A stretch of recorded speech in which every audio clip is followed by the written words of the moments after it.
احنا عايشين وسط حاجات كتير مش بنشوفها، وحاجات تانية بنشوفها بس بنقنع نفسنا إنها مش موجودة. لكن الحقيقة إن مش كل حاجة حوالينا ينفع تتفسر.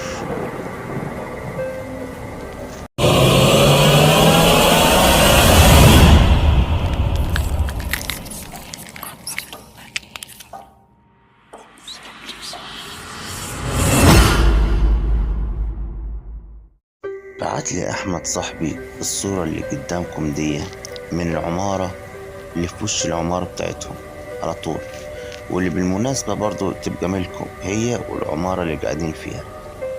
أبوه عنده عمارتين فيهم شقق متأجرة وشقق متباعة تمليك. الشقة دي مهجورة من كذا سنة ومحدش ساكن فيها، أو بمعنى أوضح صحاب الشقة مقيمين في أمريكا من سنين كتير، نزلوا مصر اشتروها من والد أحمد وبعدين سافروا مرجعوش تاني. استغربت زيه بالظبط وقلت له طيب ما تيجي كده ندخلها، بما إن معاهم نسخة من المفاتيح سايبينها ليهم صحاب الشقة تحسبا لأي ظرف.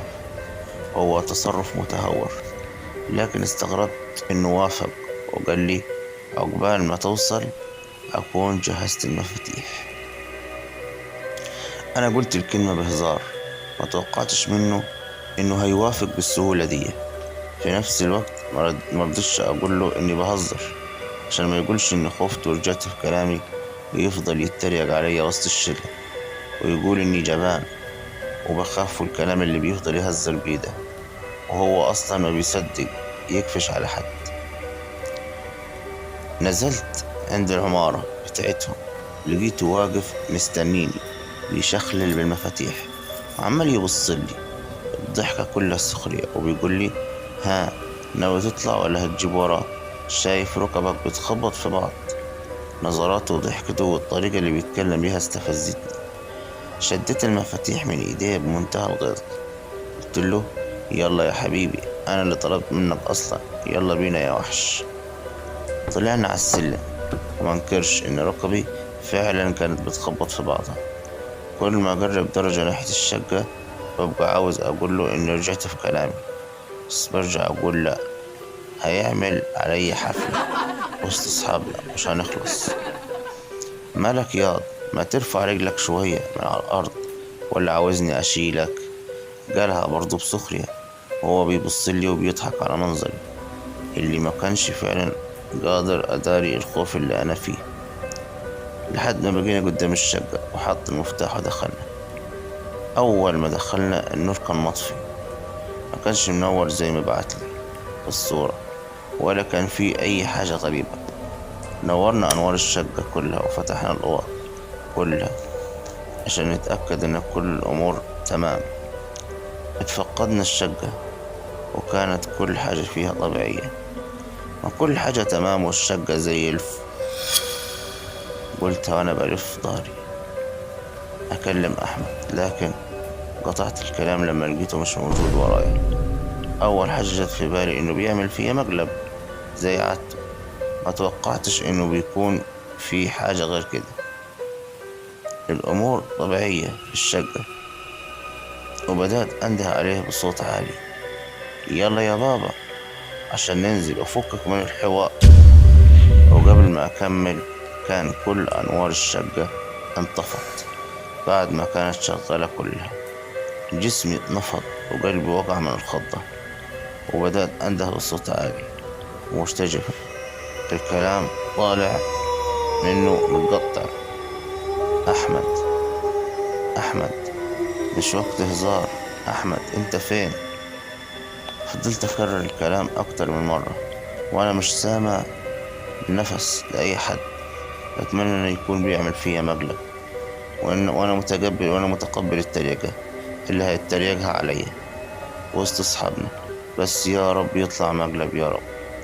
فضلت أحسس بإيدي كده وبحاول أمسك أو أسند على أي حاجة توصل لي مفتاح النور، لحد ما لقيت إيدي جت على وش بني آدم. للوهلة الأولى افتكرت إنه أحمد، بس ما كانش أحمد. عيون ومناخير وودن وكل أعضاء الوش ايدي بتمشي عليهم بس مليان شعر، شعر ناعم مستحيل.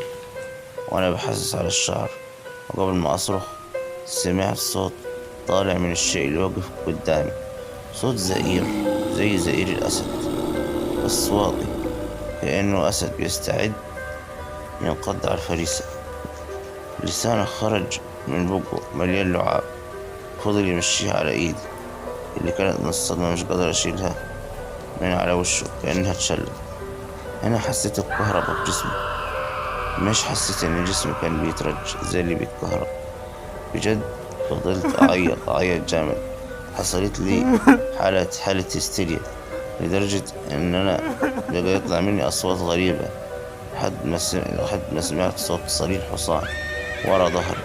وبعد لحظة لقيت جسمي بيترطم على دماغي، كأنه فعلا حصان رفصني برجلي الاتنين ونزل بيهم عليا.